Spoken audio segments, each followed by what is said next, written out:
யூகேரியட்ஸில் mRNA capping எப்படி நடக்குதுன்றதை ஒரு சிம்பிளாக ஒரு ஃப்ளோ சார்ட்டில் பார்க்க போகிறோம். ரொம்ப முக்கியமான கான்செப்ட் இது சிஎஸ்ஐஆரில். இங்கே ஆர்என்ஏ பாலிமரேஸ் 2 தான் எம்ஆர்என்ஏ சிந்தசிஸ் பண்ணும்.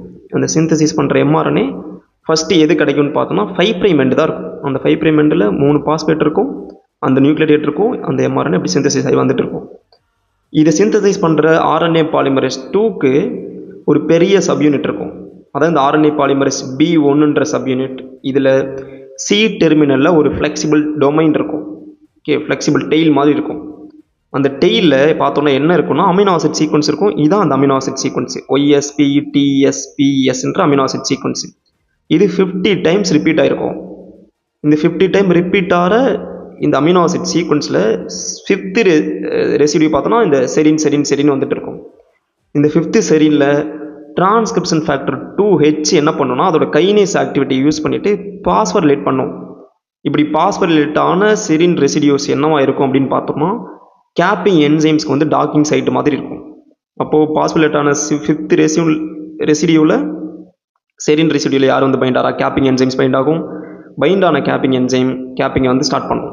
ஃபஸ்ட்டு என்ன நடக்கும்னா இதான் இந்த நியூக்ளியேட் 5' எண்டில் இருக்க நியூக்ளியேட். இதில் 3 பாஸ்பேட் இருக்கும், ஆல்ஃபா பீட்டா காமான்ற 3 பாஸ்பேட். இந்த பாஸ்பேட்டை மட்டும் ரிமூவ் பண்ணி எடுக்கும் எந்த என்சைம்னா ட்ரையோஸ் பாஸ்பேட்டேஸ் இல்லைனா RPHன்ற ஒரு என்சைம். இது என்ன பண்ணுன்னா இந்த ஆல்ஃபா பீட்டா காமா பாஸ்பேட்டை மட்டும் கட் பண்ணி வெளியே எடுத்துரும். எடுத்ததுக்கப்புறம் என்ன நடக்கும், 2 பாஸ்பேட் இருக்கும். இன்னொரு என்சைம் குவானினைல் டிரான்ஸ்ஃபரேஸ்ன்ற என்சைம் GTPன்ற நியூக்ளியேட் எடுத்துகிட்டு 2 பாஸ்பேட்டை ரிமூவ் பண்ணி விட்டு ஆல்ஃபா பாஸ்பேட்டை மட்டும் இதில் சேர்த்துட்டோம். இதில் மேலே இருந்த 2 பாஸ்பேட்டோட. அப்போ என்னாச்சு, ஆல்ஃபா பீட்டா ஆல்ஃபான்ற இந்த அன்யூஸ்வல் பாண்டு கிரியேட் ஆகும். திரும்ப குவானினைல் 7 மீத்தேல் டிரான்ஸ்ஃபரேஸ்ன்ற என்சைம் இந்த குவானினோட 7th நைட்ரஜனில் மீத்தேல் குரூப்பை ஆட் பண்ணும். இதுதான் என்ன சொல்லுவோம், கேப் 0ன்னு சொல்லுவோம். நெக்ஸ்ட்டு அடுத்தடுத்த நியூக்ளியோடைட்ஸில் 2' OH, அதாவது ஒரு நியூக்ளியோடைட் இருக்குது, அந்த நியூக்ளியோடைடில் சுகர் இருக்கும், அந்த சுகரோட 2' OHல மீத்தேல் குரூப் ஆட் ஆச்சு அப்படின்னா இது வந்து கேப் 1ன்னு சொல்லுவோம்.